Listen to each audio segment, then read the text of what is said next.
Yes, all the applause, all the applause. Thank Congratulations. Thank you. Yes, thank the Academy. Thank your friend. You've earned it. Yes, after 109 episodes, I finally got it timed perfectly. Okay, so this is our generation, Jackie. This is how our generation does it. This is how younger people do it. And then there's also this one.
Okay, so this is our generation, Jackie.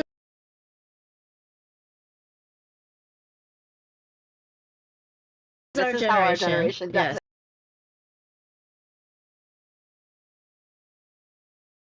it. This is how younger people do it. And then there's also this one. And Would you like to know how my generation does a heart? Oh, yeah. So if you ever see me do that to you, it means I love you. Totally. And then this is the Asian heart, right? Yeah. No, you told me, Panda Angel, you always give it to the person with That's the highest true. score. That's see? true. That's so, true. if you're gonna blame anyone, it's Panda Angel. Okay, so this is our generation, Jackie. This is how our generation does it. This is how younger people do it. And then there's also this one. And Would you like to know how my generation does a heart? Oh, yeah. So if you ever see me do that to you, it means I love you. Totally. And then this is the Asian heart, right? Yeah.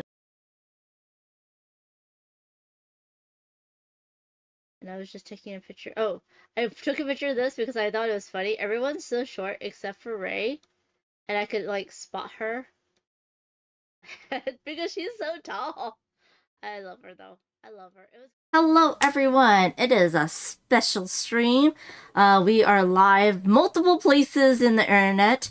On my Twitch channel and YouTube, on Jazz's YouTube. If everyone who doesn't know me, I'm Amanda Panda. This is over here, Aaron, GameEnthus, and on this side, Jazz, Lobby of Hobbies. Hi, how are you guys doing? What is up, everyone? Doing good, doing good. And we are going to be talking about our PAX 2025, PAX Unplugged 2025 experience. Oh, look at Deadpan on multiple places. Hello, Deadpan. There we go. No, where am I gonna put you? I'm gonna put you down here. There we go. Oh, and I put you over here.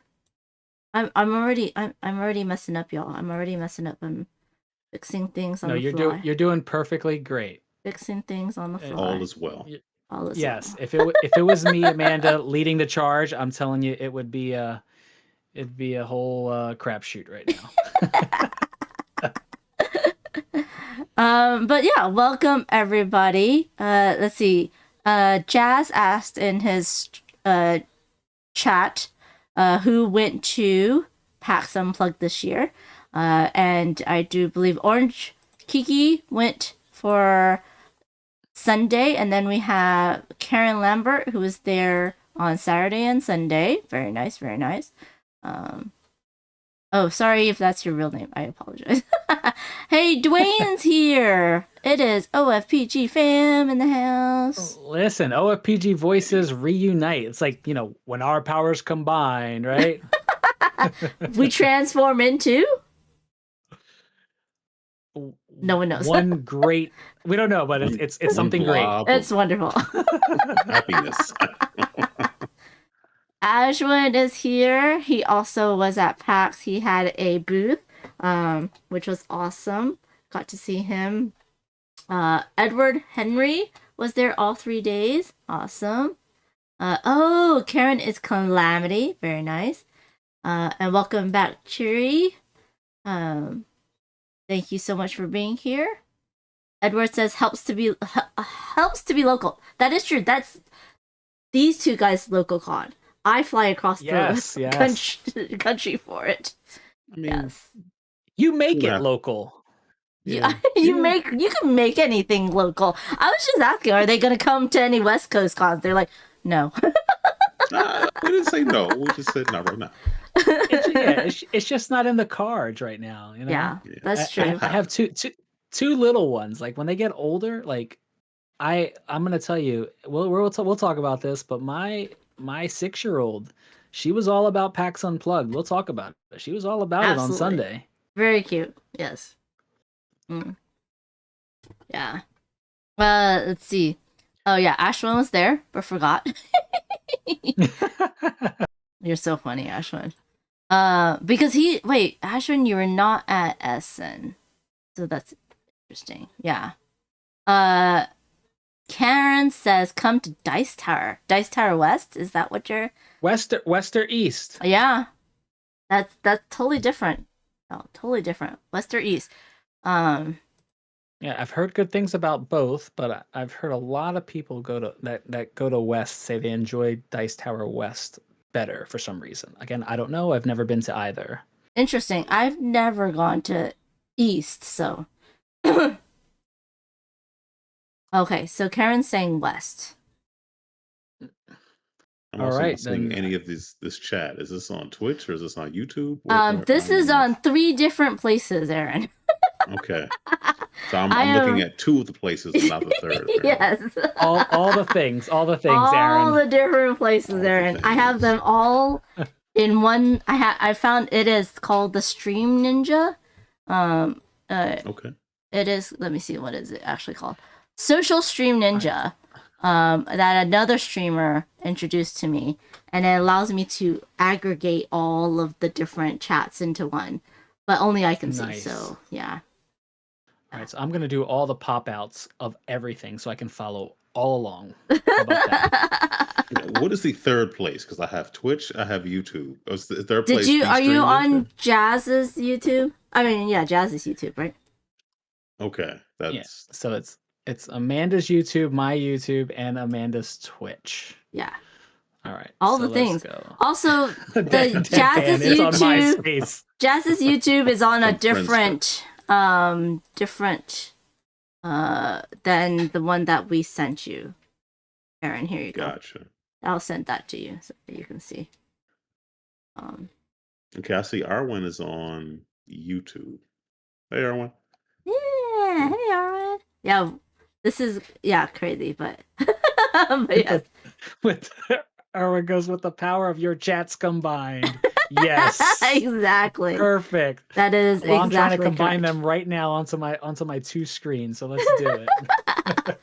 Ashwin says West Coast, Best Coast. That's right. That's right. Yeah. So yeah, this is how it goes, y'all. When you're like, clearly. Yeah. Yes. Ashwin says, Aaron, I can DM you if you want another spot for messages. Well, checking the DM will be a fourth place to look at. It's fine. Oh my goodness, that's so funny. But yeah, so how many years have you all been going to PAX Unplugged? This is going to be my, let's see, I think I went right after the pandemic. So this is gonna be my 4th year. Like this is I've been going fifth. I've been going to PAX Unplugged since the very first one. Oh my when goodness. Was that? So this is what, like 10, 8, 10? I forget. That's crazy. Let's see. When was the first PAX Unplugged? Yeah. I think it's been 2017. Yeah, so what's that put it at 3? 5, it was only 2019. So 8 years. Wow, because that's kind of your local con, right? So it's my local con, and it was one that like I had never considered going to. I had a local friend here. We used to play a competitive Dice Masters, for those that know that dead game from WizKids, which is amazing. It's an amazing game. WizKids, I'm sorry you guys just did the wrong thing with that game. Life in your heart. But it is. It's sad. Like my stuff's probably collecting dust somewhere. But one buddy said, "Hey, they're looking for some judges for the new Legend of the Five Rings." I think it was Asmodee and Fantasy Flight were putting that game out, and I decided, it's a free time to go to a convention. I'll be a judge for a game that I've never played or know. Why would you not? Yeah, why not? I read the rules like 2 nights before, and I was judging the championship game, and I had to make like the most tight decision, if I remember correctly, and I was like, I looked over my other judge, I was like, is this correct? Okay, yeah, that's good, you could do that. So, but yeah, it's been fun ever since. I've worked some booths there, and then now as a content creator, as a regular 3-day attendee, I've done all the things. Yeah, so for the chat said that Karen said maybe 2017. Deadpan went to all of them except for the first one. Orange said that the website says it's the 10th year. And Karen only missed the 2021 because of the vaccine. Yeah, COVID vaccine. Yeah. Ashwin, remembers this. I did work for the Panda Source booth my first year at PAX, which was 2021. And that was very fun. And then all of us are on media. We get the media badge for all of them. And then also Brooke's in the house. Hello, Brooke. What is up, Brooke? Yeah, Brooke. How many times have you been to PAX Unplugged? Because Brooke works for Leader Games, and mostly goes with Leader Games. But all of us are in media. I was going to say that me and Aaron actually have a special guest badge because we do the learn and plays, which is very fun, and we usually do it with Jess CCG. Unfortunately, she couldn't come this year, but we did it. We did a good job. We had a full house. Like, it was a sold out show. And normally I get like the first spot, but 4 p.m. worked. So yeah. You did 4 p.m. what day? Friday. Friday at 4 p.m. So first day. And, I'm gonna tell you, this is the first year I didn't even look at the learn to play list of games, because I was already in like this zone of wanting to check out First Look.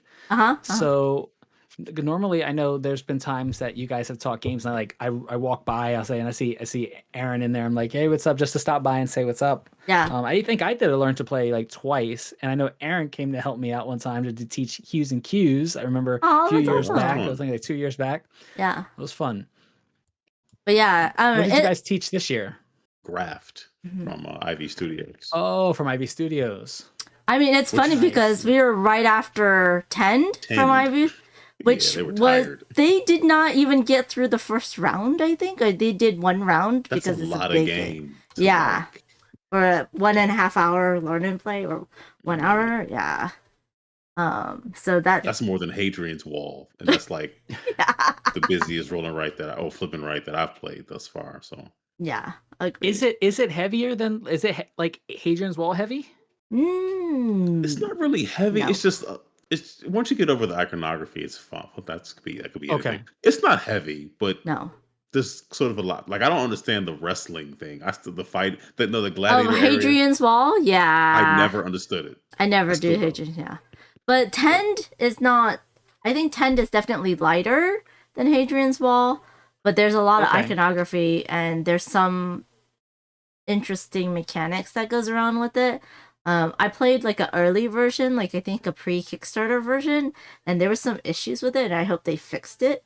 But I haven't played it since then. But it's interesting because a designer told me that, we need to make sure that, someone's first play is really good because a lot of people only play the game once and then decide based on that first play.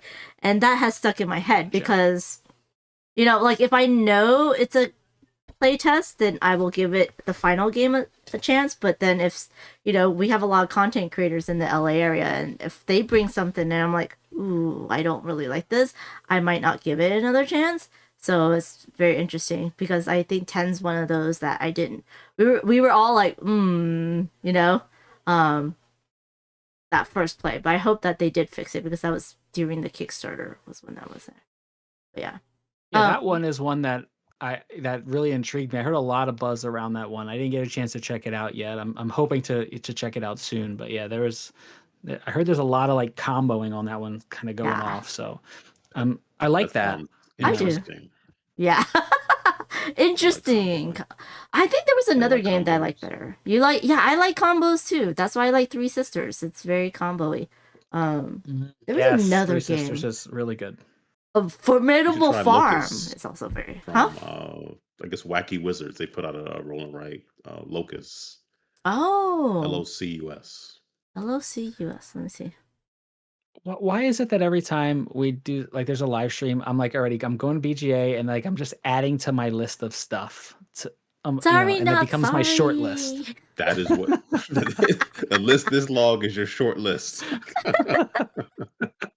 That's so funny. Aaron, who I got to see Aaron and Arwen a lot this PAX Unplugged, which was great. That was cool. Yeah, Arwen says this is my 4th PAX Unplugged. It was like a second home card. Yeah, and Arwen, just like both of them, drive, so they are able to get more stuff. And I usually have 2 checked bags. I was very happy that I only had 1 checked bag, and I fit everything into it, and it was exactly 50.0 pounds. I was like, okay, that's the way to do it. Yeah, that's right. Every ounce, get every ounce, right? Yeah. Rook says maybe 7 PAXUs, 2 with Asmodee and 5 with Leader Games. That's awesome. Wow. Yeah. Karen was there for Kids Table Board Gaming. Wait, I was at Kids Table Board Gaming for River Market and Endeavor Deep Sea.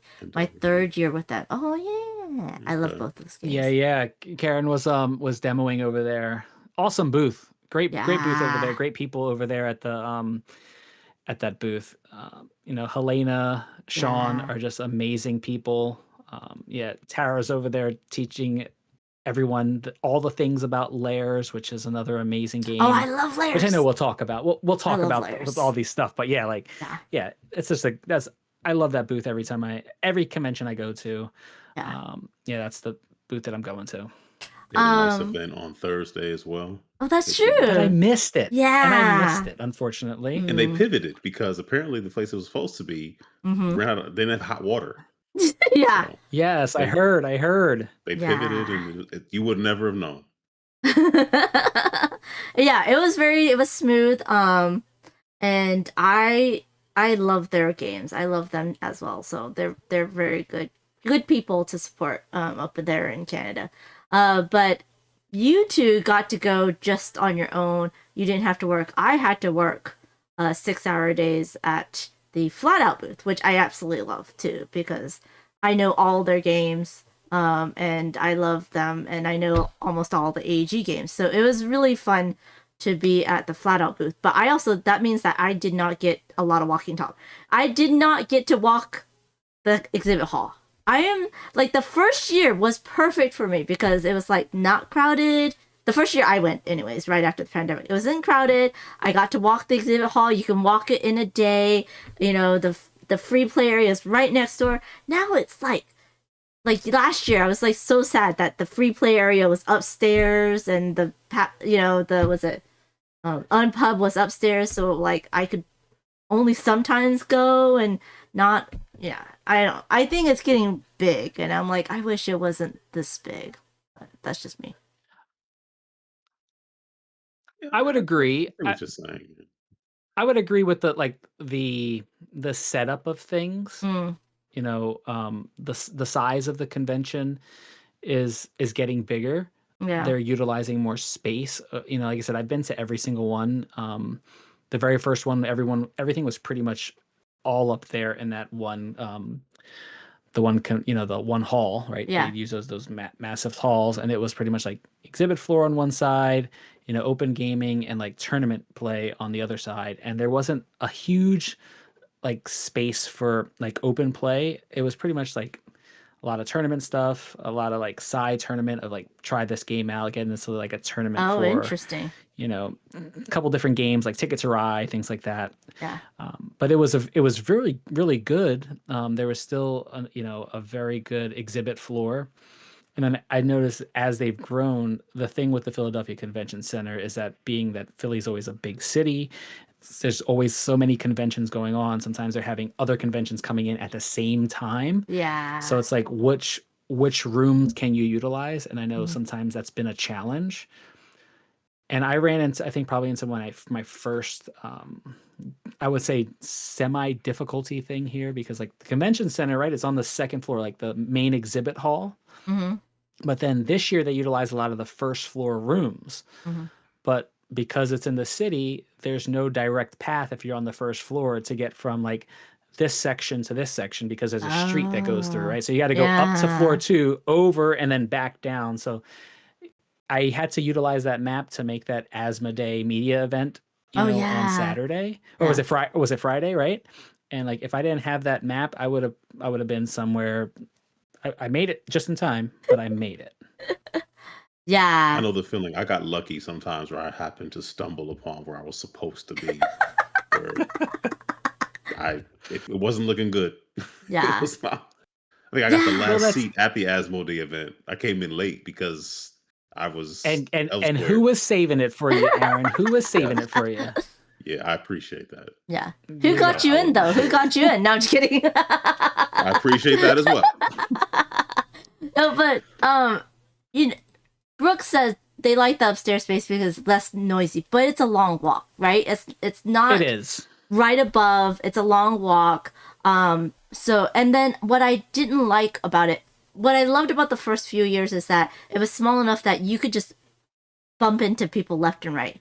Friends. Correct. Left and right. You can walk by the open gaming and be like, oh, it's you. I didn't know you were coming. All that. Now that it's split, you don't do that anymore. Unless I'm constantly walking through like the open gaming or, constantly walking downstairs. But as someone who worked a booth and had meetings for social media, like I was never in that upstairs area. So I know I missed out on a lot of friends that I would have been able to see if I was, able to go up there. But then if I was upstairs, then I would miss out on some of the things downstairs. So that's what I just don't like missing out on stuff. I have a silly question to ask. Mm-mm. That back wall, yes, was that open? Was that always open every year? The back wall when you say back when wall. you're in the expo hall, you walk through all like the publisher tables and a lot of the free play area, the library. That back wall, I don't remember that ever being open because I remember not being able to get to. I remember I didn't know where Unpub was previous years, and now you can just Yeah. walk out the back and just go upstairs, go up the escalator, and you're there to Yeah. Unpub slash where all the new stuff is. So last year was the first year they utilized that space like for the open play, you know, and I think there's been, if I can remember correctly, there people can kind of quote me, but I think this is the third year they've utilized that main entrance to get into the convention center as their main entrance. But this was the second year, which was last year, and this year included, was that they utilized that terrace floor, that third floor for the open play and everything else as well. And I liked it up there. Like Brooke was saying, you know, I've always wanted to try the first look games, but being so close to the exhibit hall and, you know, you're there, you get a chance to play the full game, you know, just, you don't get a chance to like really concentrate. You're trying to read the rules. I just lose focus. But being up there in that room, it's also a great place because they even have the side area where you can actually free play. They have an open play area, bring your games up there. And they also have the Unpub. And I'm glad that they moved Unpub up there as well, because I do like to check out the stuff at Unpub. I know before Unpub was in that main corridor hallway. You know, like where the CGE one end and stuff is now. Oh yes, yeah. Way across from better where it is CGE. now. Yeah. Yes, that's why I like it. Again, I would agree with you that it's just a long trek to get there. There's no easy way to get there. You have to, if you're in one exhibit hall, you got to walk all the way to the far end and then take that escalator or the elevator up. So yeah, it's a little bit of an inconvenience. So that seemed easier to me because I remember having like, have you fallen into the trap of I have to go outside now? That happened to me once this time. Yes, You can't go back up. You have to go outside. I was like, all right, okay, we are. And I think they're doing better with it. I think they're doing better with it because every year, I think the biggest question has always been, where are the entrances to PAX Unplugged? Because it's always like the entrances on the corner of 11th and this street, and then there's another one on Market Street, and there's one. So, you know, I think having that having everything like on that Broad Street entrance, on the Market Street entrance, was pretty much just like two main corridors right there in Philly. And then I noticed that they even opened some side entrances later in the convention, later in the day, right across from the Reading Terminal Market, which made it easier for people who were getting something to eat. So that was, I think, you know, the convenience of how they're structuring it and making sure that they know the best traffic flow. I think this was the best year, ultimately, that it was the easiest traffic flow getting in. There wasn't that like crazy lines like before where. Yeah. Yeah. I think it's interesting because we also had the marathon at the same time. And by the way, and by the way, the Reading, I ran half of it. I didn't even want to. What's happening here? But the Reading, the entrance from the Reading Market, the morning it's for exhibitors, and then they open up for anyone in the afternoon, which I thought was a great idea.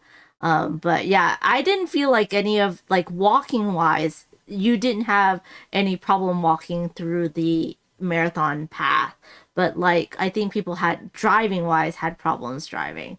But yeah, Arwen said that they didn't like the long walk and that they kicked you out at midnight from the open gaming, which was kind of sad. Yeah, that's the one thing, is that at that midnight. But yeah, I think now, with as big as PAX is getting, it kind of has that same feel of like a smaller Gen Con, where a lot of the people are staying at the local hotels, and some of the local hotels now have opened their like conference room areas where people can free game, which never was a thing, and you're seeing it more now in the lobbies of the hotels. I remember way back, and I'm gonna, you know, people from PAX are gonna see this later. I had a crew that we were staying till like 2 a.m. We found some open rooms in PAX on like the second, third floor. We found them and we gamed. And you mean open, like, or like open? Like they just happened to be open. Unlocked doors. Okay, where we went in, and it was perfect. It was like a scenic gaming area because we could oversee the exhibit hall. There's about 10 of us gaming, and the tables. I guess because PAX wasn't as big as it was now, it was just great times. And then Was I remember that? at one time someone came in to like vacuum the floors, and they were like, "Oh, is there a meeting going on?" We're like, "No, are we okay staying in here?" She's like, "I won't tell if you don't." So we said, "Mum's the word," and that was our gaming location for the next 3 nights of PAX, and there was never an issue. Was that like where the media room is? Because that where you can overlook the exhibit hall floor? Yes. Okay. I'm giving up my secrets. It was up there, yes. But I think now, since me and my crew, like 4 years ago, they've locked those rooms now. Well, also they're now using one of the rooms for exhibitors to have their meetings up there, which is very interesting. But yeah. Brooke, yeah, I almost didn't get to see Brooke this year because we were both working so much, but I got to bump into them, so that was awesome. The signage isn't as robust as some other cons. I can see that. I can see that because the outside, every entrance doesn't have a sign outside the door saying you can go in. Some, I think, did. It was a little bit confusing. I think the signage definitely could be better as well. But I think I think they were maybe leaning on the app to tell you with the map, right? Yeah. I think that was a thing because the survey came out earlier today. I filled out the survey, I think this morning, and it was like one of the questions was like, did you utilize the new app and the navigation portion of it? And I did. It worked, but again, I don't think everybody knew about it. No. Yeah. And then also you needed, huh? You didn't download. I didn't even download. I was just winging it. That was one of the questions. It's like, did you download the app? No. So we know what Aaron's response was. I didn't either. Absolutely not. I didn't think I needed to. Okay. I just forgot. Well, I didn't think I needed to because I'm working half the time. But like the app was cool because someone else like was saying, oh, it will like you are here and you are there and it'll tell you how to get there. But the problem with that was that you needed Wi-Fi. You needed internet access, and you know how bad internet access is in a con, so yeah. Oh, it was actually yeah. I guess I was on my phone a whole lot. I feel like it was good, but then again, I wasn't doing much with it. So yeah. To be fair. Yeah. Ashwin says Unpub has been everywhere. Bus basement tucked in the cover. Tucked away. You guys go over there. Yeah. I feel like it's a big part of the con, though. I think a lot of people like the Unpub it's area. Getting bigger, and you love to see it. Yes. Yeah. Mm-hmm. Yeah. Yes. Yeah. The Hard Rock entrance is the main entrance. I thought it's where registration used to be, but now registration is not there, which is very interesting. Correct. Around. I don't know what the deal is with that. I'm not gonna lie. My experience is always better because I'm always not always, but the last 3 years I've been blessed to get an exhibitor's badge. I've had 3 badges the last 3 years, so I could just kind of come and go as I please, which makes it a whole other experience. Yeah, absolutely. Yeah. Yeah. Hello, Firewind. Welcome in. Very good to see you. Yeah. So what was like some of the highlights? What was any surprises or highlights from anybody? Highlights. I think hanging out with you and Arwen. Yeah, I saw you. Yeah. I saw you more this year than any other time. Like we played a lot of games. Yeah. So Aaron, because I was staying at Home 2 Suites with the Flat Out crew. So Aaron and Arwen were both down there a lot of times. So we got to play because they have really good table space in the Home 2 Suites. So we got to play a lot of games there. And then I did Cozy Stickerville with both of them, Aaron and Arwen and Allie. And then Aaron couldn't come to dinner, but every Sunday, and you couldn't either, Jazz, but on Sunday I had dinner with Arwen and Allie and a bunch of fun people. So yeah, I wish I could have gone. I had to get back, but maybe next year. Yeah. But yeah, Cozy Stickerville was a surprise. That's not in my wheelhouse at all. But really? I enjoyed it. Okay. I'm not the idea of legacy games, like putting stickers on something or rending something just bothers me. Like I have to alter this thing. Like how will it go back to the way it was? I'm not supposed to. I'm not against it. I don't know. It was cool. I did Like, enjoy it. That's one that I'm super interested to like check out. And not that I don't know nothing about it other than their stickers. Like that's all I know. And I think I've heard about it from like Jenna from the Board Game Garden had talked about it being like one of her big ones. I didn't see it anywhere around, so like well, we played it. What is this game? So it's from it's one of Asmodee's companies. What is it? Undiscovered game? I can't remember the name of the publisher. Okay, someone look it up. But basically, you have the board is front and back, so you can play 2 full games of this game. And you're going through different chapters of the day. It's like Stardew Valley meets a dating sim meets stickers. Choose your own adventure. It's like Choose Your Own Adventure meets a dating sim meets Stardew Valley. So it's it was really fun. Arwen says that Cozy Stickerville was awesome. We're trying to find a group worthy of finishing the scenarios. Yeah, that's the hard part, right? Because it was the 4 of us, and you basically got to choose it's a random first setup, and then you got to choose based on the numbers on the board and the cards that come out what you can do, and there's always an event at the beginning. But yeah, your choices really just there's multiple ways that the story will go based on your choices, and you'll cover up things so that you can no longer choose that choice anymore, and you'll it's really cute. It's really cute. We got married. We got into politics. We did a lot. Shh, don't say anything. No, I'm just kidding. It was Listen, I'm reading the limited description here on BGG, and I like what I see. The artwork is great. Yes. Unexpected Games. Unexpected Games is the publisher. It was something with a U. Unexpected. Yeah. 1 to 6 players. They're under the Asmodee umbrella. So okay. Yeah. But it was a lot of fun. And I am trying to work with Asmodee, well, the marketing for the Unexpected Games, Seaman, and Office Dog is one marketing person. And I'm trying to work with her to get like a content creator sticker pack where it's clear, so we get to replace different stickers within the game. So that's what I'm working on. So if you have a content creator and you want their animal to join the group, please message me somehow, and I'll see about getting their art and stuff and putting them onto a sticker pack, because you can find different animals in there as well.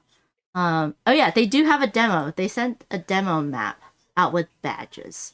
So I think there was one in your Asmodee swag bag, Jazz, that you get to. Oh, so that's the demo of it. Okay, I'll check it out. I'm definitely gonna check it out. Yeah. Cool. Arwen said, not to mention the group that came to town. I know. Shh. Arwen, stop intriguing me more. You're adding another game to my list. There'll be more by the time we're finished with this, Jazz. I know. Listen, as long as I'm putting some games on your list, then we'll call it even. Well, okay, so yeah. And then the other game that me and Aaron got to play together was a light RPG that's coming from Flat Out Games. Do you want to talk about that one, Aaron?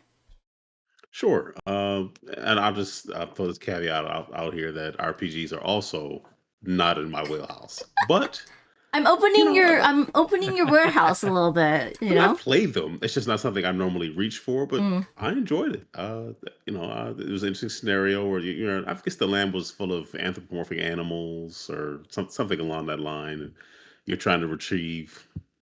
It's called Whisper Stone. Yeah, but the actual scenario we were trying to retrieve something from a plant. So yes, leaves of the plant. Yeah. So we had a lot of fun, and the nice thing is it's very tactile in that based on the character you play, you have a little. It wasn't cardboard. What was it made out of?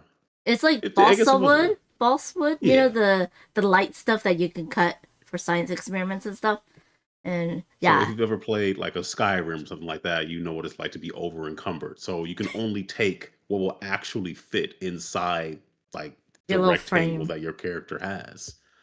And you have your weapons and everything. It was pretty cool. And then you get the dice that you need to according to the role that you're playing. So I like the tactile part of it. That made it interesting. Well, it's interesting anyway, but it was fun. It was interesting to hear at the end. I forgot the gentleman's name that was running it. He also was one of the designers, if memory serves, correct? No, I think he was just the GM. Oh, okay, just the GM. Yeah. Apparently, Amanda and I made choices that no one else did. Now, maybe he might say this to everyone. I don't know. But apparently, we really were way out in left field, like just doing our own thing. Like everyone went south, and we went north. we went like the long way. Killed somebody along the way inadvertently. We successful. Well, I did it. It was my choice to kidnap one of the NPCs. Non-player characters, drag them along, and then feed them to the danger plants. So that was my choice. Yeah, somebody got gnawed on for a little while, like literally gnawed on. Yeah, and apparently that never happened before. I don't know. Now, is this a regular tabletop RPG, or is this like, like a dungeon crawling RPG, like with the board and everything on the table? Because this is like out of Flat Out's wheelhouse or something like this. Yeah, right? It's definitely out of Flat Out's board. I feel like it's a board tactile map. There's a map. Yeah, you're right. There is a map. I'm sorry. Okay. There's a map where you go to the different, like, they're numbered. So you'll be like, oh, I'm going to number 13 now. And then the GM looks at number 13 and then reads you out a little bit something. And then you decide what you want to do. And then the GM goes on and sees what you're going to do and then chooses what you want to do. But the characters all have their own, like, frame, and you can only hold certain things. Like, you have your own character, so you can only have a helmet, a shirt and pants, and then you had little cutouts for your weapons. But then the cutouts are different, so that only the things that fit there can be held in your hands, and only the things that join like together can be your armor and stuff. And then also the baddies also have their own cutouts that can also hold weapons or can hold or they can have tentacles or whatever it is that they have. But depends on the pieces that they connect together. So there's a lot of pieces that he had to go through and be like, okay, I need to find this piece. But it was very nice and tactile, and there's puzzles in it. So it's kind of escape room in it. There was puzzles in it that you had to keep all the stuff to be able to finish the puzzle in order to continue on with the story, because you can leave stuff behind if you were too full. I would have left stuff that was integral to success. So. Luckily, I was there and said, "No, we need everything." Hold on to that, and you rearrange things so everything fits. Yeah, and you can swap between the two of you. So yeah, Whisperstone is the game. Yeah, I like an RPG when I play it, but I don't really own any, but I do like them when I play them. So. Yeah. Yeah, like I don't get to play them often because it's like legacy games, right? You have to have that regular constant group meeting all the time. Mm-hmm. So like I'm intrigued by this. Like I'm looking, I just Googled it, and Flat Out has like a little sign up on their website for it, and the art looks great. And it says, I like the tagline, the puzzly new RPG system for everyone. It's like, count me in. It is a puzzle. Check it out. Yeah.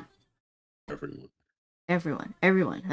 Well, what was your surprise? We talked about R2 because we played both of ours, but so the two games that kind of surprised me, I've heard about one was and this booth was like filled every day. The Dice Throne booth, they had the Slam Throne over there. The Pogs. I know this isn't really new. Yeah, like the Pogs. Mm-hmm. Like, is it just Pog? Like it's pretty much Pogs, right? But I never played Pogs when I was a kid. Like I collected them. It's like almost like Pokemon cards that like you catch them all, but you never played it when I was younger. But I took my daughter there on Sunday. She wanted to stop to see this booth. Sunday was a Lila, whatever you want to do, I follow you. You're in charge here.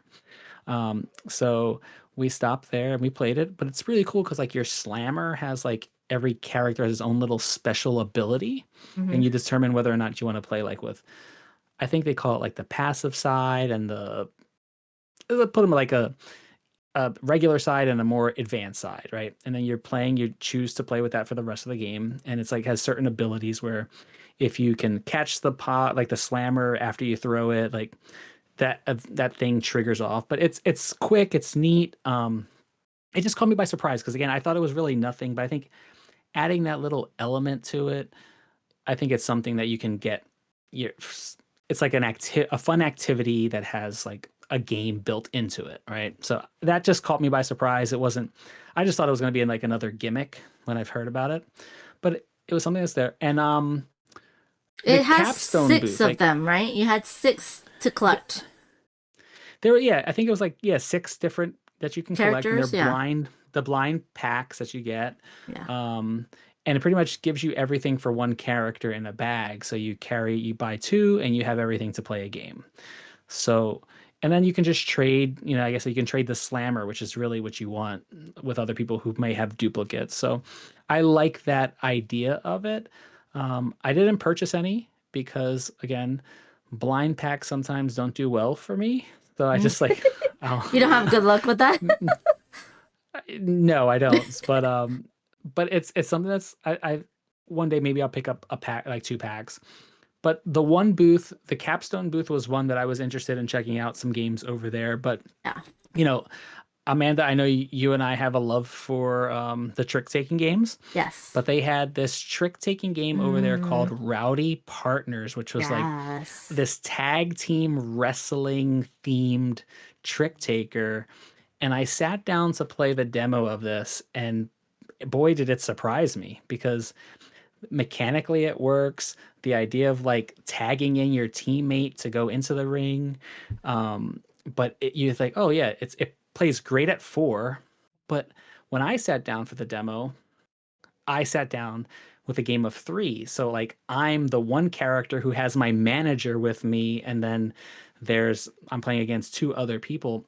But the way the elements work in that game, it's really cool. Like some person's playing has to lead, then the other person plays, and it tells you who specifically has to play, how the powers trigger based off of what you play. And it's not a high, it is a must follow trick taker, but it is low card wins the trick. Mm-hmm. And then based off of the low card that you play, that's how much damage you do to your opponents.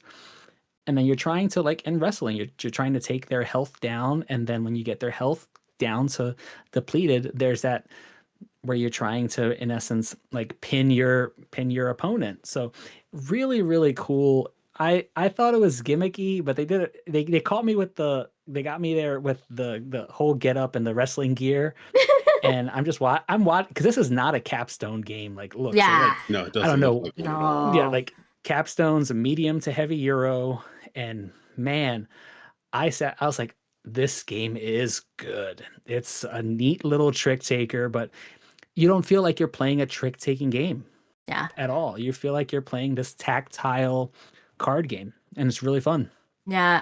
I brought Aaron into my meeting with Capstone, and we got a rundown of the game and got to see it and stuff, and it was really cool.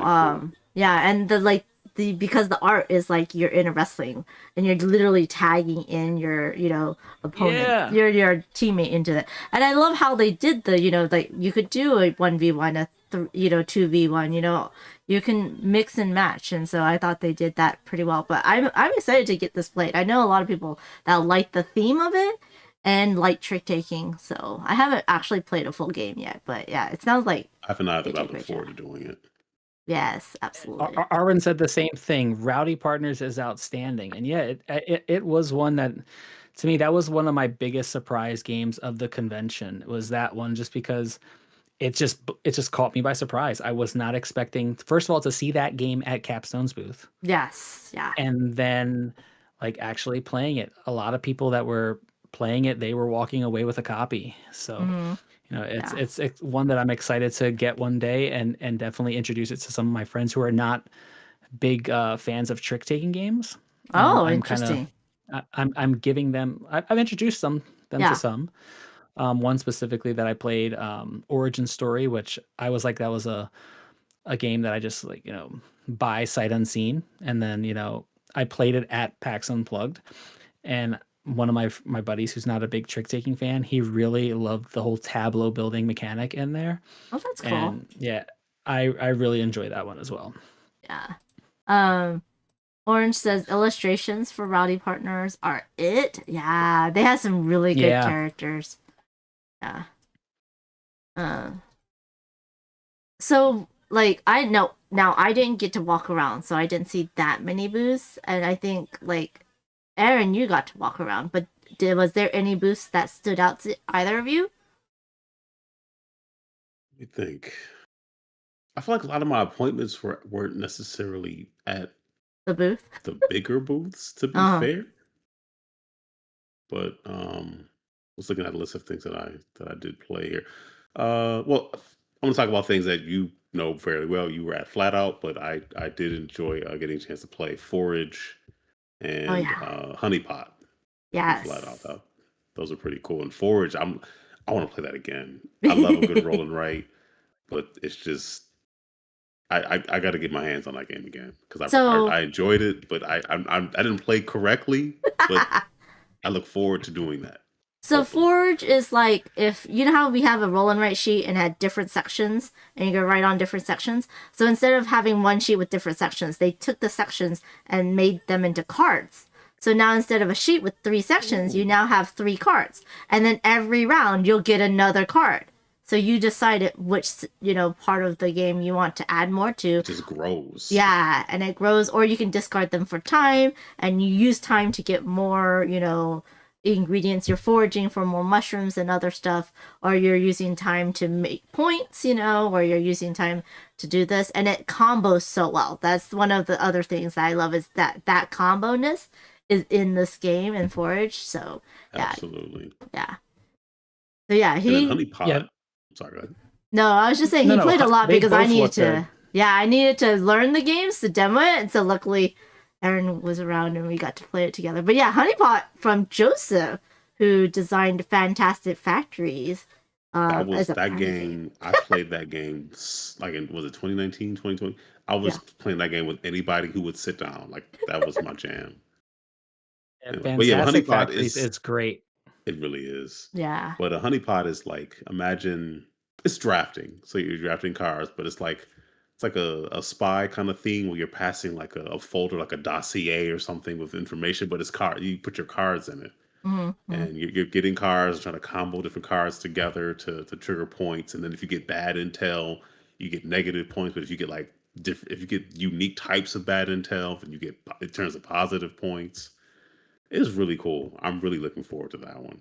It's like Sushi Go Party, but like it gives you a lot more. It gives you some more crunchy things to think about, and I dig. Yeah. Ashwin. I love the artwork too. Yes, it's so cute.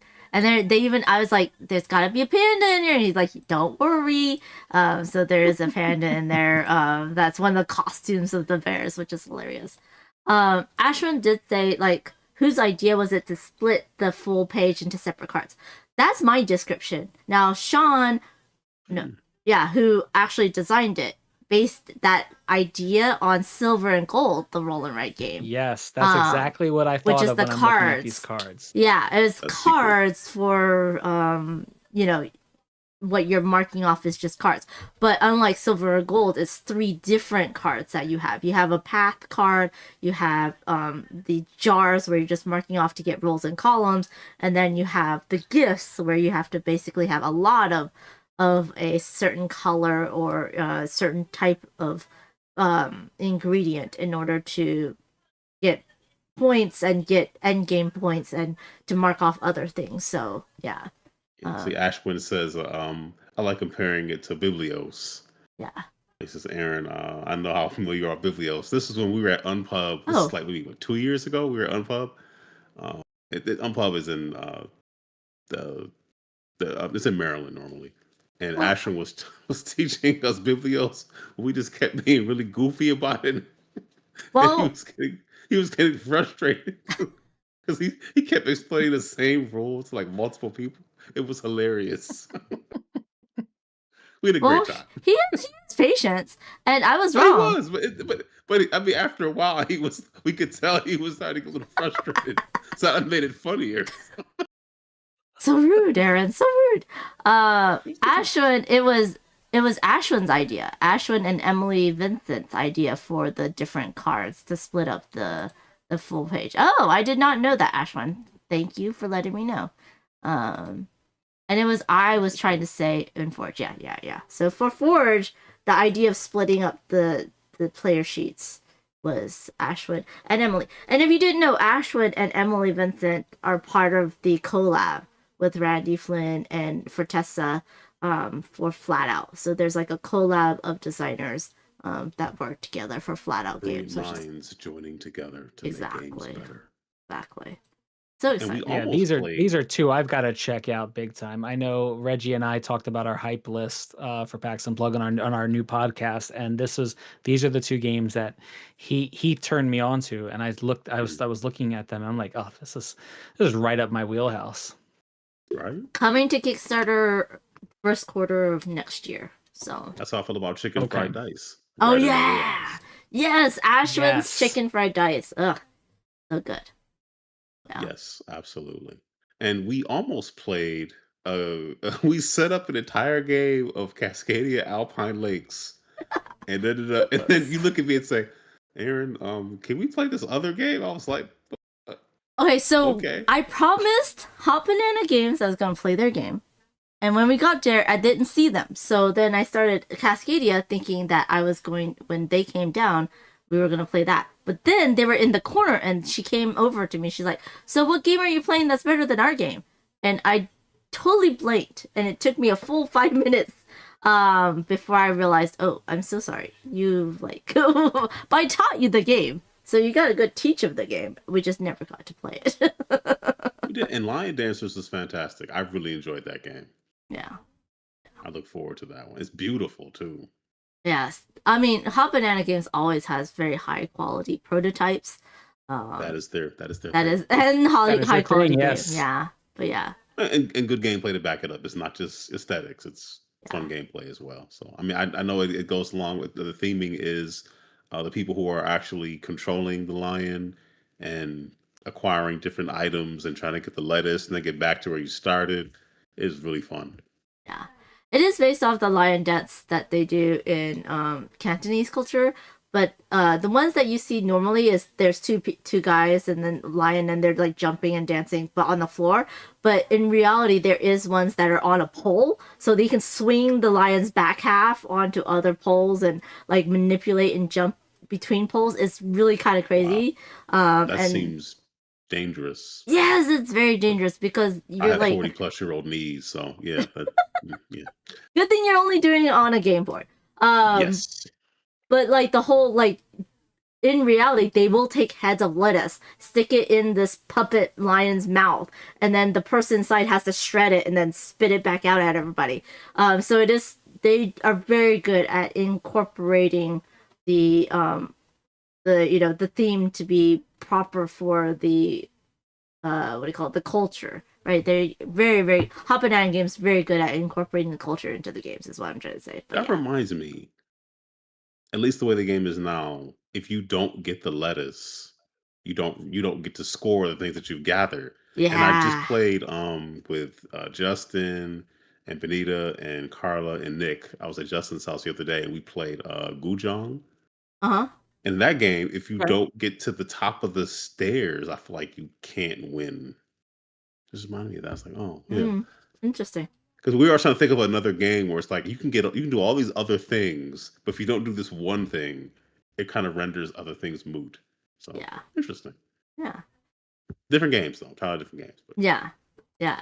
Chicken fried dice. Arwen says solo slaps, multiplayer slaps, everything's chef's kiss. Yeah. And Justin is developing the solo. Oh, that's cool. Yeah. Awesome. Chicken fried dice looks so good, and it like really does. When it comes to, I was telling Reggie on our podcast, like he was the one that turned me on to this, and it's like when it comes to rolling rights, flipping rights, I'm not one that's just immediately gravitated to the game, right? I'll check them out. Like if you put them down in front of me, I'm gonna play them, but it isn't until like I play them and then I'm enamored by them. Like, oh, I've got to have it. And this is one I stopped by. Like, so good. It's so good. It really is. The modular setup of everything, and it's thematically it works. Running that food truck, I'm excited for this one. Yeah, me too. And like you have so many choices to make. Like yeah, and there's combos. There's really good combos as well. Yeah, Bing bang pow, right? To get this, to get that, to put on the track here. Yeah, absolutely. Yeah, so keep an eye out for chicken fried dice coming from Ashwin soon.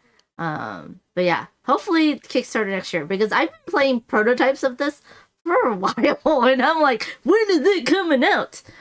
So hopefully next year, but that will depend on multiple factors. But it will be worth the wait. Definitely worth the wait. So y'all, what was the hot games that you saw? What games did you think was really hot that people were going for at PAX Unplugged? Was there anything that you really saw? Like Flamecraft Duel. Man, there was always a line. I have that on my list as one of the hotness. That one, it was.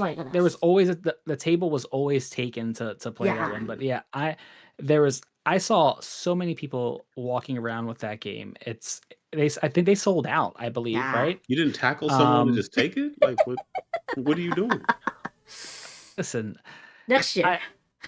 I'm trying to gain subscribers. What am I? I've got to put my name out there. Like, who was that crazy Puerto Rican guy tackling that person in the convention center? No. As you're tackling them, tell them about the podcast. Give me your game and also subscribe to my video. On the way down, you tell them. Layers again. That was sold out by Sunday. Yeah. That one I had demoed last year at PAX Unplugged, and I fell in love with that game. I love Layers. So fun. It's like Battleship dungeon building. Like, it's just. I played it last year. It was fun. Yeah. It's so fun. Of course, the Lord of the Rings trick taking the Two Towers. Like, there was always a line for that. Like 300 copies every day, and it was sold out before 10 o'clock, or like before 11, right? Because the hall opens at 10 for purchasing. I heard 3 Witches sold out at the all play booth, like on day 1 or something like that. Yeah. I picked up a copy of that just off of what I read about it. I know I had a lot of buzz at Essen, so that one looked really interesting. I couldn't do 3 Witches. Isn't it 3-player only?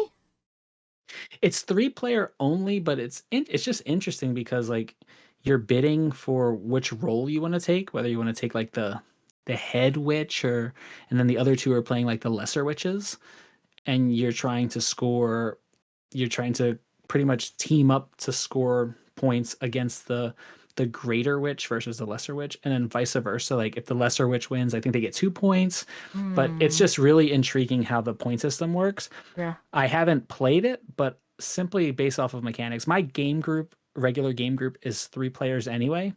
Oh, okay. So that makes sense. And like we normally add a 4th if we're depending on what game we're playing. So I think it's one that, would kind of work well with our game group. Yeah. I think White Castle Duel, I'm sure they sold out because they had very limited copies of that game. Listen, have you played that one yet? Yes, I love it. I have not. Because I haven't yet, and I love White Castle, and I'm kind of like, and I love White Castle at 2 players, and I know there's no dice in this one. There's no dice. I'm like, it's a different mechanic. I don't know. think you need to try it. You need to try it, Jazz. No, because then I'm gonna buy it and I'm gonna play it at 2 players more than I play White Castle at 2 players, and I love White Castle at 2 players. But it's great at 2 players. White Castle Duels. Teach me White Castle again because I haven't. I need Dwayne to run, teach the rules. Yeah. No, but I think you need the master teacher. Dwayne is awesome. Dwayne is that guy. Absolutely. But yeah, Jazz, if you play White Castle Duel, you'll definitely want it. Because the mechanics are different enough to White Castle that I think both can be in your collection. It's not like Yokohama Duel, which is very similar to Yokohama. It's more like Seven Wonders Duel, which is very different from Seven Wonders. I mean, I didn't play in the mechanics. I missed that too. Seven Wonders Dice. I missed that one as well. Yeah. It was at like 9 booths, and I still missed it. It's on BGA. Oh, okay, I'll play it there. Guess what we're gonna set up after this? Or during this. Did you play Mountain Goat's Legacy? I did not get to do that. I didn't, but I am excited for that one. Yeah. That was very. And whenever I said, he was like, Mountain Goat's Legacy.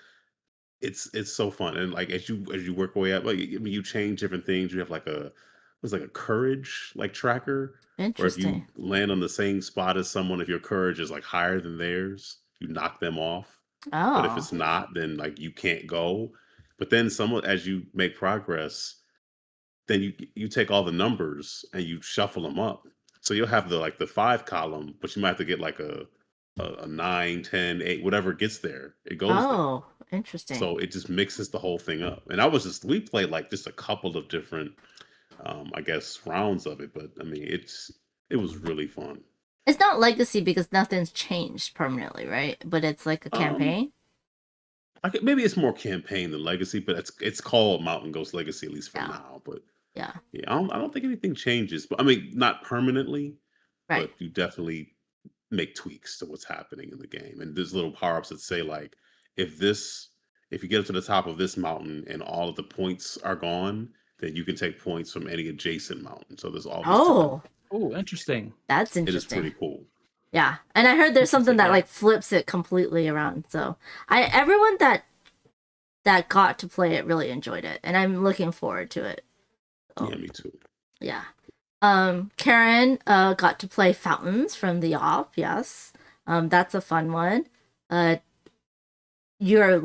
You're basically going around to take certain pieces to go up, but it's almost like Acropolis where you have to build up, but then you have to watch where the water goes, because if the water flow is ever broken, then you get all this algae buildup. It's really cool. And then you are actually going to be scoring on other people's turns. So I really enjoyed that one. I like the sound of that when it happens to me. And so sometimes you're like, oh, maybe I'm not going to do this because I don't want other people to score that right now. It's because when the piece goes back to its home base, you score that, and so they might just go past it. So, yeah. And then Karen loves Fromage. I love Fromage. I'm very excited to try to play Formaggio soon. Yes, that's one of my. Yes, it's one of my favorite games of last year. Fromage or Formaggio? Fromage, and I'm excited to play Formaggio. Oh, you have to play that as well. It's on my list. It's so good, and for that to play in 45 minutes, legit, I teach you and play the game in 45 minutes, and you're ready to play it again, and you'll probably bang it out in 35 the next time because it's that good. Yeah, and it's so snappy. Yeah, in person, Fromage is just like boom, boom, boom, everyone done. Okay, boom, boom, boom, everyone done. What does Formaggio mean? I know what fromage means. What does Formaggio mean? Oh no, Jazz is gonna look it up for us. I don't know. We're all gonna learn something new. I think the game is just in different eras. Like one's Italy, one's France, right? So is it French for cheese?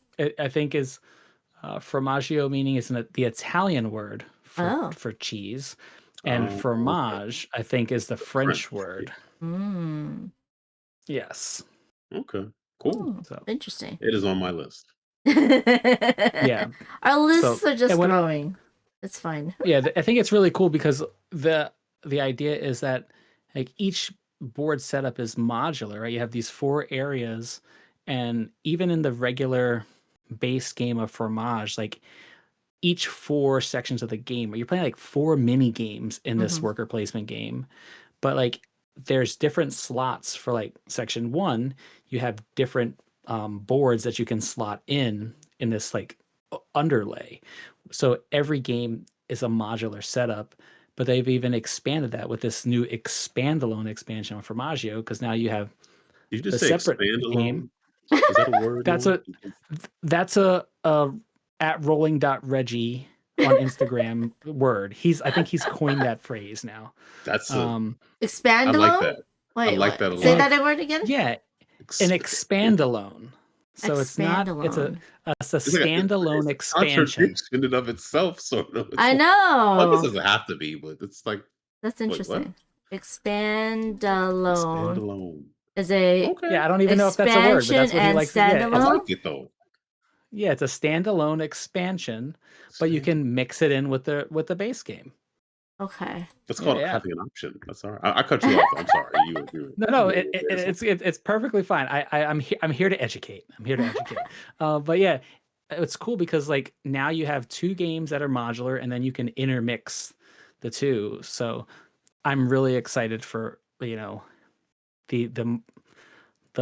multiple replayability that this game is going to have. Yeah, and Arwen says that Venice ruined the rest for me. My favorite out of all of the 8 maps. Okay.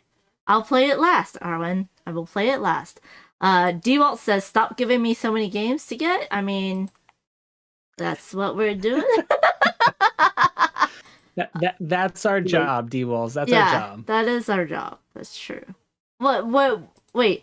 Ashwin doesn't want us to make the term expandalone, I think. Why not? It's an expandalone. It's an expansion and standalone. You can mix it. So there's a lot of expandalones in Unmatched, right? Almost every. Yeah. Almost every single one. Yeah. So there you go. Now we just need to get Restoration Games start using it, and then pay Reggie a commission. Right? Yes. We got to get our friends paid for it. Their wonderful ideas. Of course. So now this is probably the PAX that I've played the most games at. Okay. But like, what games did y'all play? I mean, me and Aaron talked about a lot of them, but what other games did you get to play at PAX Unplugged? I played what is it? From Devere, Covenant, which was the hotness. Oh yes. Yes. That game is like a combo-tastic fan's like dream. So many combos. It's one that I do want to play again. Like, we were playing it late at night. We were sitting there trying to learn all the rules, but again, once everything kind of seemed to click, but it's like the designer loves the world of Lord of the Rings, and specifically it's around like the dwarves, and they're like rebuilding the city. So it's super, super good. But yeah, like you can have one turn and it's like you can chain your actions together. It's like, I'm gonna do this, and then I can do that, and I can do that, and I can do that. And then it's also one of those games where like if you don't have the most optimal turn, it's like a Lacerda game where you're like, oh, that was my turn. I'm gonna do this. Okay, you guys go now. But you just have to play it, I think, a couple times to get to see how it works. But very satisfying turns once you get the game going. So I was excited for that one. Nice. Another game that I played and caught me, it was like another blind purchase because I know it was there. It was Magical Athlete, and I played that on the first night. That was so fun. Like, you say, how do you make a roll and write fun? Richard Garfield figured it out. Just give each character special player powers, and everything triggers. It's back and fun, and it's just crazy silliness. Where we had one where one of the characters' abilities is like you can bring someone back to your like spot. So I was just messing around whoever's in first place the entire time. So it's just super fun. Yeah, that's so sad. You just kept on pulling them back. Are roll and move games back now? Is that what I'm hearing you say? Like they're the new hotness? Well, it's just I think this is for people who love roll and move, Monopoly, shoots and ladders. Like, this is get them away from that and get them into the modern board game hobby. Here you go. But it's just crazy. It's like silly wackiness. And I couldn't get my hands on Hot Streak, so I picked this one up. Hot Streak is the one I played. I have not played Magical Athlete, but man, everyone's talking about it. So good. I've played neither one, but they're on my list. Hot Streak, I think people were saying it's like a lighter, quicker version of Ready, Set, Bet. what they're Okay. saying. Yeah, It's I've heard that. smaller. I've heard it Yeah. compared to Camel Up a little bit Yeah. Also Camel with the Up. betting. Yeah. Yeah. On Sunday, like I said, I had my daughter with me on Sunday. It was one of those things where she's like, "Dad, are you going to the board game convention again?" And like I said, "Yeah." That's Aw. what she called me on Saturday. She's like, Okay. "Are you going again?" I was like, "Yeah, I'm here right now." I was like, "Tomorrow's kid day. Do you want to come?" And because she's under 7, that she gets to go in free. So I was like, she's like, "Yeah, I want to go." I said, "All right, you got to get to bed early. I'll check with mom, and we're waking up early to get here." So I brought her in, and she was in her glory. Her mission was find the best stuffy. So whatever had that was the best plush. And was it a Mission. dragon? Was it? She Was it a did. dragon? She got the crystal dragon. Her favorite color is blue, so she's got the Nice. crystal dragon. And that was the one that she eyed up. So I had a friend who had an exhibitor badge who we were able to get on the floor early, and we did that like full pre-walk. We walked up every booth, so she eyed up where all the best stuffies were. And my daughter's like me; she has a very good photographic memory, and she said, "Dad, I want to go back to this booth." And Brooke from Leader Games were over there at Leader Games, and Brooke was like, "So, Lila, have you checked out the dragons over there?" She goes, "Yes." She's like, "Okay." And funny, Brooke texted me like 2 days later. She's like, "So, what stuffy did your daughter wind up getting?" I was like, "The dragon." She came back with the dragon. But yeah, Nice. like, and the dragons were the hotness too. But Yeah. while I took her, we got a chance to play Seashells over at the KTBG Kids Table Board Gaming booth. Another one that just caught me by surprise, and I love what Kids Table does with their games, where they have a very simple rule set for the younger kids, but the game still plays well with adults, where they're not feeling like, oh, this is just doing an exercise just for the sake of the kids having fun. Yeah. You still get this little strategy in there, but then you can have those advanced rules that you can add later on. Mm-hmm. I will tell you, we played it twice there at the convention. She kept asking, "Dad, can we go back to play the seashell game?" Oh, I love that. Pretty good. The team over at Kids Table sent us home with a copy, and when my daughter was super thankful, and when we got home, she told my wife about this game. She said, "Mom, we played the seashell game. That was my favorite game of the whole entire convention." And later on that night, no lie, it's like midnight, and my wife is like, "So what's this seashell game we're talking about?" As I brought it over, and I'm showing her the box, and she's like, "Let's play it."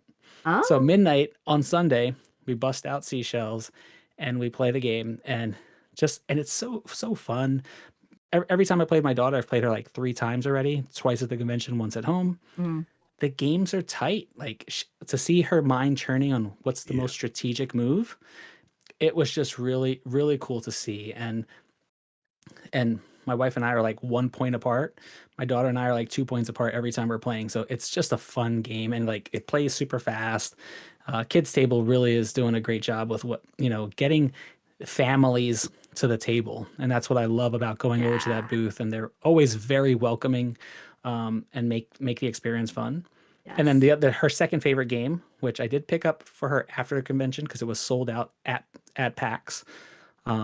She was a straight A student this marking period, so she got an early Christmas gift. Oh, nice. Brick Like This, the new Lego game. Oh, yeah. From Asthma Day. Yeah. Super fun, like family weight game where you're pretty much, you have your card and you're, just get like dictating to your partner how to build that Legos based off of the Legos that are on the board. You think, oh, this is an easy concept, but it just works. We played it on Thanksgiving, and like my daughter says, okay, I'm playing with my uncle. Mom, you're playing with my other uncle. Dad, you're playing with your mom. And we just had a blast. And one of my big hobbies is Legos. You can see behind me, I have my like Lego Star Wars helmets that I build. And my brother's a big Lego buff as well. Like my brother doesn't have paintings in his house. He has Lego art everywhere in his house. Nice. So it was just a fun experience for us. Like our family, me and my brothers love Legos, and my daughter's getting into the hobby as well. So it's just a fun game, fun family weight game that my mom even enjoyed. So Yeah, really good one. Nice. I do apologize. It looks like we're back home, so I'm dropping some frames because it is the internet is being throttled. But we'll wrap it up soon. Aaron, was there any games that you played without me that you want to talk about? I played Jibber Jabble Mm. at content creator, I guess, event in the All Plays area close to the free play area. Mm-hmm. So in that game, you are basically there's all these cards, and they have 6 words on them, number 1 through 6. And you take a card, you can't see it, you just read off a number. 1 and 2 are easy, 3 and 4 are medium, and 5 and 6 are difficult. Everybody else can see it but you. And then one by one, everyone pretty much spells out a word, just one letter at a time, going around. Yeah, it was quite fun. And I actually brought that one. They sent us all home with a copy of it. Uh, we played it the day after Thanksgiving. My family, 2 of my daughters, my aunt, my dad, and my wife. We had a good time. But it's interesting because it's an example. So when we were at PAX, the word somebody had was no, the word that somebody picked was old. Okay. So if you're to the left of the person playing the card, like it's a little bit of pressure if you're the first, second person because you're starting off the word. It's like, what do I say that the person next to me can hopefully I can mind meld with them to have them figure out what I'm thinking. So I'm literal. So I'm thinking, the word is old. Let me try to spell out not young. So I said N. This person says O. This person says T. And people thought about it for a minute. I mean, it was an instant, but people were getting it. We come around Y O U, and we're hoping the next person says N. They said R. So we all were like, what? Is there a hidden trader? No, there's no hidden trader. The thing is, you can either say a letter or you can say stop, ending whatever was being spelled or misspelled. And don't get me wrong, I made tons of mistakes, so that's not but it was just a lot of fun. There's not a whole lot of components to it. It's a deck of cards with words on them, but it is a riot. I had fun when we were just playing it, with Ascadelia. Well, she was moderating us, if you will, and I had a lot of fun with my family playing that game. So Jibber Jabber was really a good time, even though it was like, what are we doing here? And I'm sure people felt the way about me when they're spelling around. I'm just like, what are we doing? Like, what? Yeah. Or somebody starts off with Z. You're like, what? Why? Why would you say that letter? Yeah. So it was a lot of fun. That's fun. What else? I have one. Done up. D and yes. Right? Is it down up or done up? Down up. Yeah, maybe down up, but it's D and UP. That was a lot of fun. It is. I'm looking forward to that. Asmodee is making this game that is basically a retheme of Reverse, which Scout designer made. So the Scout designer made Scout and then made Reverse, but only did a very limited copies of Reverse, and you can only get that in the EU. So then Asmodee acquired the rights and now made it as Down Up. Oh my gosh, I love that game so much. I need a copy. Me too. For sure. Really Down Up. D-N-U-P. I don't think it's on BGG, or I couldn't find it, so I didn't know if I was looking. D-N-U-P? D as in dog, U, N as in Nancy, U, and then P as in puppy. Yeah, I didn't see it on BGG yet, but it's not up and down. It's literally D-N-U-P. U-P. No, they don't see it. Let me see if I can find it. Very fun game. Yeah. Nope. It is hard for you to find. Yep. Nope. I just looked it up and I'm like, nope. It's not looking. It's not finding it under Asmodee, but they are bringing it. And it's one of the things that I am very much looking forward to because I've been wanting a copy of Reverse. So, definitely on my to buy list or to get a hold of. Yeah, that one, and then semi-cooperative poker all in predictions, which is very interesting. Not aware of that one. Also from Asmodee, you are trying to predict other people's poker hands, and you are trying to build up your own poker hands by you play out a card, you do what it says. And that card could be like exchange a card from what's out there or grab cards or something. And then there's ones where you can see other people's hands and or you're swapping things within their hands and stuff. And then you're trying to have the best hand possible at the end of the round. But at the very end, you're predicting. So if you predict that that person has the best hand, you both get points. Like you get points for predicting it right. They get points for having the best hand.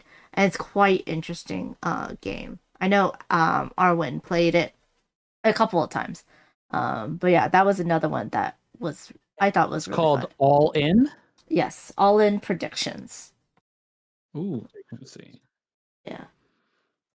And then the last one, both me and Aaron played, coming soon from Kids Table Board Gaming, is Treeline. At least the last one for me. I really like that one. Yes. It might be Burnt. Was it Burnt Island? Oh, it's Burnt Island. You're Island. Right. Yeah, they have a new smaller box line that they're coming out with. Yeah. I can't think of the other ones that are going to be in those boxes, but Treeline has a mechanic that I'm not really a big fan of, and many people also don't seem to be, which is area majority. Yeah. But it was fun. It does it right. The choices you have to make. Like how you play the game is you put your own pieces in an area, and then the next player to your left has to populate another area adjacent to that. And it's like, but if you don't have anything left, you have to pull from areas that you already might be in control of or have majority in. So you're pulling from things you already have and then putting them in. And it's, it is really something else. Yeah, I agree. I don't like area control, but it was a good But I like that game. I'm not a fan, but when it's done right, this works. Yeah. So what is our final thoughts of PAX Unplugged 2025? As I always say, it's the best convention that's there. It is. It has everything, for both new gamers and for, seasoned hobbyists, from painting to tabletop RPGs to LARPing. It's everything's there. I think the timing is tough for people, right? Because it's right at near Thanksgiving, right before the holiday. But as also close to BGG Con, which is the same weekend this year. Yeah. So that was tough. Yeah. But the idea that it's you get it right after Essen, right after Gen Con. So you get a lot of the heavy hitters, the hotness that was at Essen that comes in. And you also even get new releases as well at PAX Unplugged right before the holiday. I think it's just the perfect convention for everything. And I think it has the best food of all the conventions. That's just me.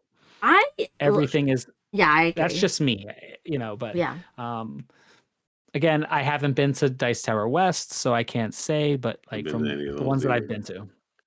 Well, Dice Tower West, the problem is that you have to drive out to get the best food. Like with PAX Unplugged, you can just walk into Chinatown and it's amazing. And there's a lot of excuse me, a lot of different restaurants just even underneath the convention center, like in those walkways, those drive-throughs and stuff. So and Reading Market is of course amazing. Oh yeah, absolutely. I mean, Origins also has Columbus, Ohio had some good walking distance restaurants as well, and they also have a food marketplace. But yeah, I think PAX Unplugged definitely is one of my favorite conventions and also favorite food places. And and I get to see a lot of East Coasters like you two that I don't usually get to see. It's good to see people. Yeah. And did you're right. Get to the indie game market this year? I did. I saw you. I was we bought a game together. We did, didn't we? Yeah. My brain. Yeah, it's okay. I did not like the indie game market this year just because it was hard for me to just go and see each of the games. And I was already tired, so it was like an hour after the convention hall closes, the exhibit hall, and it was on hard concrete, and it was like I have to walk up and down the stanchions, and I'm like, I'm done walking for the day. So I just wanted to like scooch my butt, look, listen, scooch my butt, like in a round way, or like maybe have them on the outside and us being inside and walking in and out. I don't know, but Gotcha. the stanchions, like, wasn't that many steps, but combined together, it was enough steps that I was like, I'm done after buying two games. Normally, I'm like walking by, and that means that not a lot of people get a lot of games. The first few people get a lot of games, but also in the stanchions means that more people got a couple of games. But then also, like, most of the people did not sell out. It was only a few that had big long lines. Then it took a long time. Then that had even less time for people. But then people could come later, and there would still be games to be seen and played, but it was just hard to even get a demo. I didn't like that the demo is at the same time as the buying, so I had to wait there for the demo and then buy the game. And everyone's hungry. It's at 7:00, and usually because of last year, people came at 6. And it was just like, oh my gosh, My initial impression was that it was better. Like, I feel like last year I wanted to go and I saw the line and you couldn't, yeah. Never mind. Yeah. So initially I thought, okay, they have little lines for each designer. This is great. Yeah. And I talked to some friends who were involved in it, like my buddy Matt, who was helping out a friend of his, Zoe. Yes. Zoe was selling some games. And their take on it was, no, it wasn't better because last year, at least, like you said, it was a long snaking line, but you could walk by everyone. Yeah. Here, you had to choose where you were going. Because I ran into Marcus Ross there. He wanted like everything almost. Yeah. Also, his game is out, Jingle Bell Roll. I picked up a copy, but I've not played it yet. But I'm looking forward to it. Anyway, so he was frustrated because he wanted to get in like 4 or 5 different lines. Yeah. And it's difficult. And then if you see somebody, people tend to get into a line that's longer thinking, oh, this is the new hotness, if they don't really know. Right. If your line if you see a full line and you don't really know what's going on, you see a half full line, you're like, well, a full line must be better, where I should be. So you make that line longer, and the person with the half line gets less people seeing it because you're just comparing it to what's adjacent to them. So I just want to get different takes on it. My first take was like, this is great. It was like, no, it wasn't great. It was not great, but they did it. I feel like there were improvements from last year, but clearly there's some better ways they could still do it. Maybe the timing could be better too. Yeah, maybe 30 minutes right people after. are hungry. Yeah. Like 6:30, so that if they're working a booth, they can come in and set up, that type of thing. But also like the ends of the lines, like, because there's so many people and they're all in the middle. You couldn't see which line or which game they were promoting in each line, and they were putting the name of the designer, and it was like, well, I know the name of the game, like you had it would have been better if they took a picture of the cover and printed that out for the end of the lines, or some people did that, but it wasn't one person put the media sheet. It was like, that's what I need, the media sheet, but blown up a little bit bigger, and so I could be like looking at the media sheet and deciding if I want to go into that line or not. But it was just... I picked up Joseph Chen's game. Yeah. Flip Stack Burger Shack. I picked that up. I picked up Marceline's game. I picked up that was a Trick Taker. The pipe. I'm forgetting. It's not a pipe. I picked up a bunch of stuff. So yeah. I wanted to, but I was too hungry. I was like, I'm done. But yeah, you didn't go, huh, Jazz? I didn't. We were actually scheduled to play Covenant with my game group at that time, so I was like, let's sit down and learn this one, because that was on Saturday night, correct? Yeah, it was Saturday night. Yes. Yep. Yeah. So, but I think the previous year, last year, was one of those things where I was like, oh, if I get down there, I'm not going to get down there in enough time because we just had food.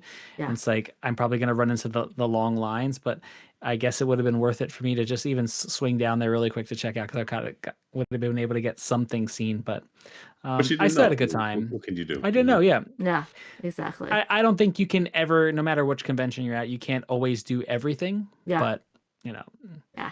Get as much as you can done, right? Absolutely. Good night, Karen. Good night, Dwayne. Thank you so much for being here. We're wrapping out. Good night, our boy Dwayne. Yes. Let's go ahead and end on a good note.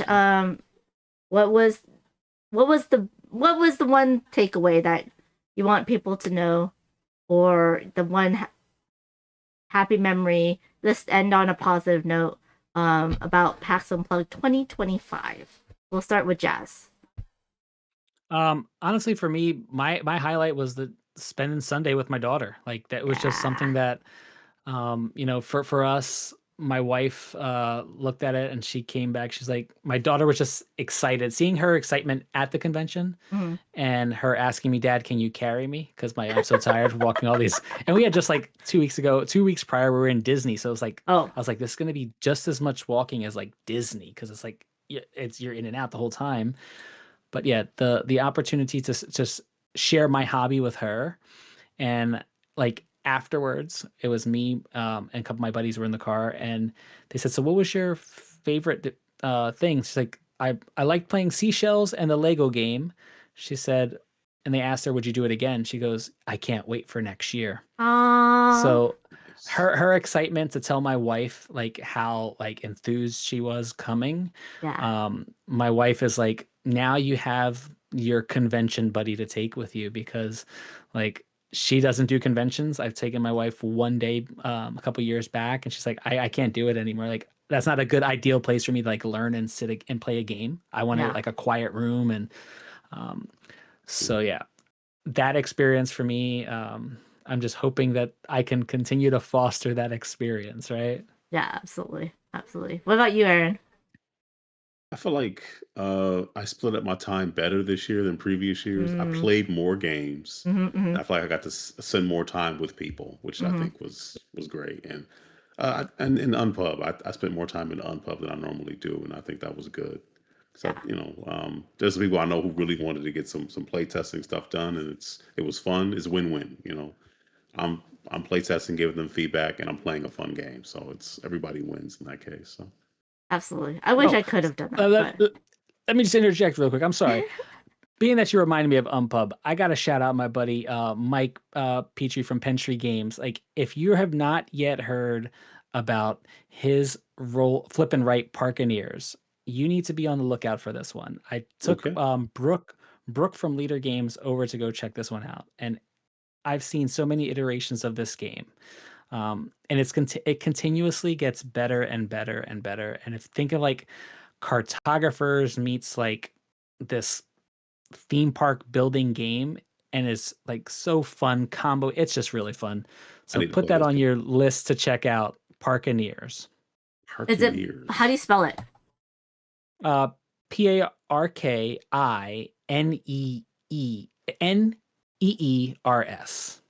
Yes, and you're pretty much adding different attractions to your theme park, like roller coasters. There's an I split you choose mechanic in there as well that is just so good. Yeah, that was another highlight for me. I forgot to mention that, and he just reminded me because he didn't remind me, but seeing him in the comments on my channel just reminded me to drop that. I'm sorry. That's okay. But yeah, definitely check that one out. Yeah, that is on my radar now. Yes. I wish I could have gone to Unpub. I really love playtesting games and, you know, chatting with designers and seeing how their brain works and stuff like that. But I agree with Aaron. My favorite part was definitely having more time with people.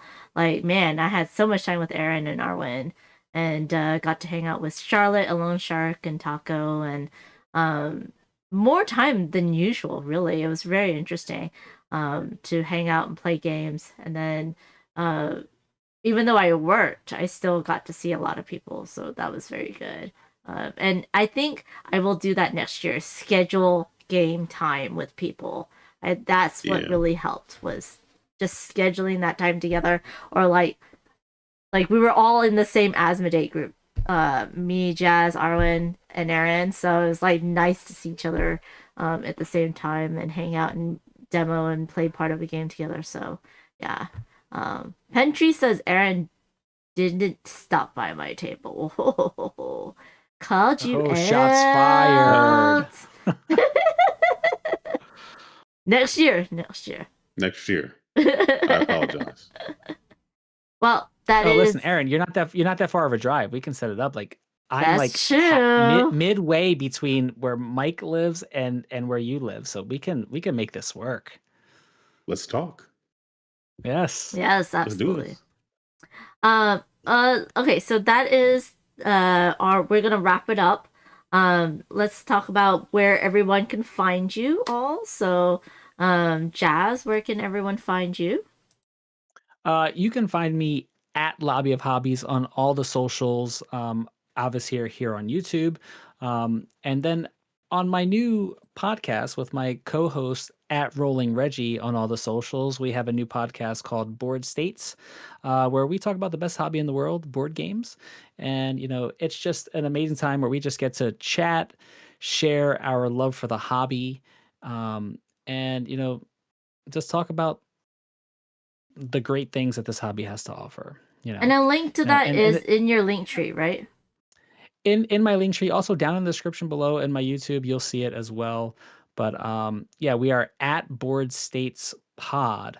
But yeah, it's Board States. It's where friends become enemies and the board states decide the outcome. Awesome. And then what about you, Aaron? Yeah, I put my link tree into one of the chats, but you can find me primarily on YouTube at GameEnthus, GameEnthus.com on Blue Sky, at GameEnthus on Instagram. I haven't done anything with TikTok yet, but we'll see what the future holds.